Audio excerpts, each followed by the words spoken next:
வெளியுறவு கொள்கையை கையில் வச்சிருக்கக்கூடிய ஒன்றிய பாஜக அரசு கடல் கடந்து மீன்பிடிக்க போகக்கூடிய நம்ம மீனவர்களை காக்க தவறிடுச்சு. தவறியது மட்டுமல்ல, வெளியுறவு கொள்கையில் தோல்வியும் அடைஞ்சிருக்கு. சிறிய அண்டை நாடுகள் கிட்ட கூட இந்தியாவுக்கு செல்வாக்கு இல்லாத நிலையை பிரதமர் மோடி அவர்கள் உருவாக்கியிருக்கிறார். தமிழ்நாட்டை சேர்ந்த மீனவர்களை இந்திய மீனவர்களாக நினைச்சு பாஜக அரசு அக்கறை செலுத்துவதில்லை என்ற காரணத்தால் தான் நாம் வருத்தத்திற்குரிய விஷயமாக பேசிகிட்டு இருக்கிறோம். அதன் விளைவுதான் நம்ம மீனவர்கள் மேலே இலங்கை கடற்படை நடத்துகிற தொடர் தாக்குதல்கள் நடந்துக்கிட்டு இருக்கு. மதுரை எய்ம்ஸ் என்னன்னு தெரியும் உங்களுக்கு? கோவை மதுரை மெட்ரோ ரயில், ஒசூர் விமான நிலையம், பேரிடர் நிவாரண நிதி, பள்ளி கல்வி நிதி, கீழடி ஆய்வறிக்கை, தொகுதி மறுவரையில் உயரிய நியாயம், நிதி பகிர்வில் தமிழ்நாட்டுக்கு உரிய பங்கு, தமிழ்நாட்டுக்கு மறுக்கப்படக்கூடிய புதிய ரயில்வே திட்டங்கள், இப்படி தமிழ்நாட்டின் சார்பில் பிரதமர் மோடி அவர்களை கேட்க ஏராளமான கேள்விகள் இருக்கு. இதெல்லாம் நான் தொடர்ச்சியாக கேட்கிற கேள்விகள். இதுக்கெல்லாம் பதில் இருக்கா? இல்லை. இப்போ புதுசாக ஒரு பிரச்சனை கிளம்பி இருக்கு. என்ன தெரியுமா? சிறுபான்மையின மக்களை குறிப்பாக கிறிஸ்தவ தொண்டு நிறுவனங்களை குறி வச்சு அந்த திட்டம் கொண்டு வரப்பட்டிருக்கு. என்னன்னா, வெளிநாட்டு நிதி பங்களிப்பு சட்ட திருத்தம், அதாவது FCRA மசோதா. இதுக்காகவும் தமிழ்நாட்டில் இந்த ஸ்டாலின் தான் முதல் குரல் கொடுத்துருக்கிறேன். 2 நாள் முன்னையே இதை கண்டித்து நான் அறிக்கையை வெளியிட்டிருக்கிறேன். முழுமையாக திரும்ப பெற வேண்டும் என்று வலியுறுத்தி சொல்லியிருக்கிறேன். நேற்று மீண்டும் பிரதமர் அவர்களுக்கு அரசின் சார்பில் விளக்கமாக நான் கடிதம் எழுதியிருக்கிறேன். இந்த சட்ட திருத்தத்தால் இந்தியா முழுக்க கிறிஸ்தவ சமுதாய மக்கள் கொதித்து போயிருக்காங்க.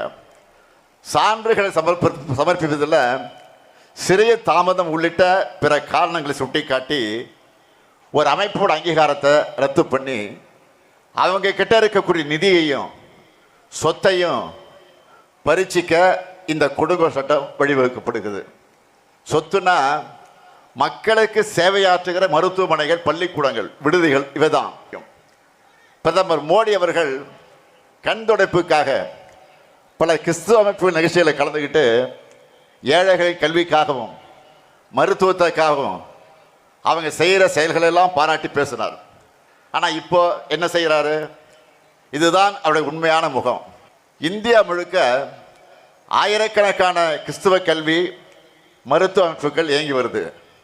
அதெல்லாம் இல்லாமல் போனால் அரசால் அவங்க பண்ணிட்டு வர சேவையை உடனே இட்டு நிரப்ப முடியாது என்பதையும் என்னுடைய கடிதத்தில் அதை நான் சுட்டி காட்டியிருக்கிறேன். மொத்தத்தில் இந்த சட்ட திருத்தம் மத சுதந்திரம் மற்றும் சமூக சேவை விரும்புகிற மக்கள் மீதான கடுமையான தாக்குதல், அரசியலமைப்பு வழங்கக்கூடிய உரிமைகளை பறிக்கக்கூடிய செயல், கிறிஸ்தவ மக்கள் அதிகம் வாழுகிற தேவாலயங்கள் அதிகம் இருக்கக்கூடிய கேரளா, அசாம் மாநிலங்களில் தேர்தல் நடக்க இருக்கக்கூடிய காரணத்தால் இப்போதைக்கு அவங்க பயந்து போய் பாஜக அரசு கொஞ்சம் பின்வாங்கி இருக்கு. ஆனால் கூடிய விரைவில் சிறப்பு கூட்டத்தொடர், நாடாளுமன்றத்தினுடைய சிறப்பு கூட்டத்தொடரை கூட்டி இந்த மசோதாவை நிறைவேற்ற சட்டமாக்குவதுதான் பாஜக அரசுடைய சதி திட்டம். கிறிஸ்தவ தொண்டு நிறுவனங்களால் இந்துக்களும் தான் அதிகம் பயனடைகிறாங்க. மதவரி பார்வையோடு மனிதநேய செயல்பாடுகள் மேலே தொடுக்கக்கூடிய இந்த தாக்குதல் ஒரு மதத்திற்கு எதிரானது மட்டுமல்ல, இது மனித குலத்திற்கே எதிரானது. இந்தியா மேலே உலக அளவில் அழிக்க முடியாத களங்கத்தை இந்த சட்டம் ஏற்படுத்துகிற ஆபத்து இருக்கு. நாடாளுமன்றமே முடங்கக்கூடிய அளவுக்கு எதிர்க்கட்சி உறுப்பினர்கள் இதை எதிர்த்து பேசியிருக்காங்க. இதில் அதிமுக நிலைப்பாடு என்ன? மக்கள் தெரிஞ்சிக்க வேணாமா? சொல்லுங்க பழனிசாமி அவர்களே, இந்த FCRA சட்ட திருத்தத்தை பழனிசாமி அவர்கள் நீங்கள் ஆதரிக்கிறீங்களா? இல்லை குடியுரிமை திருத்த சட்டம், வக்ஃப் சட்டம் திருத்தத்தில் துரோகம், இஸ்லாமியர்களுக்கு துரோகம் பண்ண மாதிரியே அடுத்து கிறிஸ்தவ மக்களுக்கு துரோகம் பண்ண தயாராகிட்டீங்களா? நேற்று ஒரு கூட்டத்தில் பழனிசாமி பேசியிருக்கிறார். சிறுபான்மை மக்களை கண்ணை இமை காப்பது போல் அதிமுக காக்கும் என சொல்கிறார். இப்போ இதுக்கு என்ன சொல்ல போறீங்க? அதிமுக என்ற கட்சி பாஜகவினுடைய கொத்தடிமை கூட்டமாக மாறி போயிருக்கு. அடிப்படை மனசாட்சி இருக்கக்கூடிய அதிமுக தொண்டர்களும் சில நிர்வாகிகளுமே வெளிப்படையாக புலம்புறாங்க.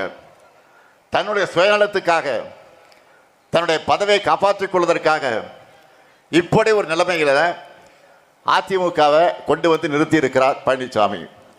இன்னும் ஷார்ப்பாக சொல்லணும்னா, அதிமுக பொதுச் செயலாளர் என்ற நேம் போர்டை காப்பாற்றிக்க அவர் டெல்லிக்கு காவடி தூக்குகிறார். நேற்று நெல்லை பொதுக்கூட்டத்தில் தலைவர் கலைஞர் குறித்த பழனிசாமி அவர்களுடைய தரங்கட்ட பேச்சை கண்டித்து நான் பேசியிருந்தேன். அதை கேட்டு தமிழ்நாடு முழுக்க இருக்கக்கூடிய கட்சிக்காரங்க ஃபோன்லையும் சமூக வலைத்தளங்கள்லையும் தங்களுடைய ஆதங்கத்தை என்கிட்ட கொட்டி தீர்த்துட்டாங்க. எங்கள் மனசில் இருந்ததை பேசிட்டீங்க, எங்கள் மனசில் என்னென்ன இருந்துச்சோ அதெல்லாம் பேசிட்டீங்க தலைவர்ன்னு சொன்னாங்க. மறைந்த தலைவர்களை பற்றி இப்படி தவறாக பேசுறது அரசியல் மாண்பு கிடையாது. செய்திகளை உடனுக்குடனும் துல்லியமாகவும் தெரிந்து கொள்ள சப்ஸ்கிரைப் பண்ணுங்க.